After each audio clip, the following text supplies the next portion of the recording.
Clip ନେଇଯାଇଛି। ଏଠି ଦେଖନ୍ତୁ ଆମେ ସବୁ ଯେଉଁ ବନେଇଥିଲୁ ଏଗୁଡ଼ା ହେଲା, ଏଇଟା ହେଲା ICDSର ଲୋଗୋ, ଏଇଟା ହେଲା ପୋଷଣର ଲୋଗୋ ତଳେ ଯେଉଁଟା ଅଛି। ଏଇଟା ସବୁ ଲୋଗୋ ଗୁଡ଼ାକ ଆମେ ବନେଇଛୁ। ସବୁ ଶାଗର ଯେଉଁ ସଜା ହେଇଛି ଏଗୁଡ଼ା ସବୁ ଦେଖାଉଥିଲି, ମୁଁ ଭିଡ଼ିଓ କରି ନେଇଛି। ଏଠି ଉପରେ ରେସିପି ସବୁ ସଜା ହେଇଛି, କି କ'ଣ ବନେଇକି ଆଣିଥିଲେ, ସବୁ ପନିପରିବା, ଫଳ ଆଉ ନିଜ ହାତ ତିଆରି ସବୁ ବନେଇକି ଆଣିଥିଲେ। ଗୋଟେ ଟିଫିନ୍ ପ୍ରାଇଜ୍ ବି ଥିଲା ସେମାନଙ୍କର। ମିଟିଂ ସରିଲା ପରେ ଦେଖନ୍ତୁ ଆରମ୍ଭ ହେଇଯାଇଛି କେତେ ଜୋରରେ ବର୍ଷା ପାଇଁ ଆମେ କେହି ବି ଘରକୁ ଯାଇପାରିଲୁନି, ବହୁତ ଲେଟ୍ ହେଇଯାଇଥିଲା।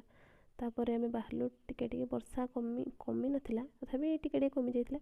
ଆମେ ବାହାରିଲୁ ଘରକୁ ଯିବା ପାଇଁ ବାହାରିଲୁ, ଟିକେ ଓଦା ହେଇ ଆମେ ଯାଇ ପହଞ୍ଚିଲୁ ଘରେ ଆସି ପହଞ୍ଚିଲା ପରେ ମୁଁ ଦେଖନ୍ତୁ ଓଦା ହେଇ ଘରେ ପହଞ୍ଚିଛି।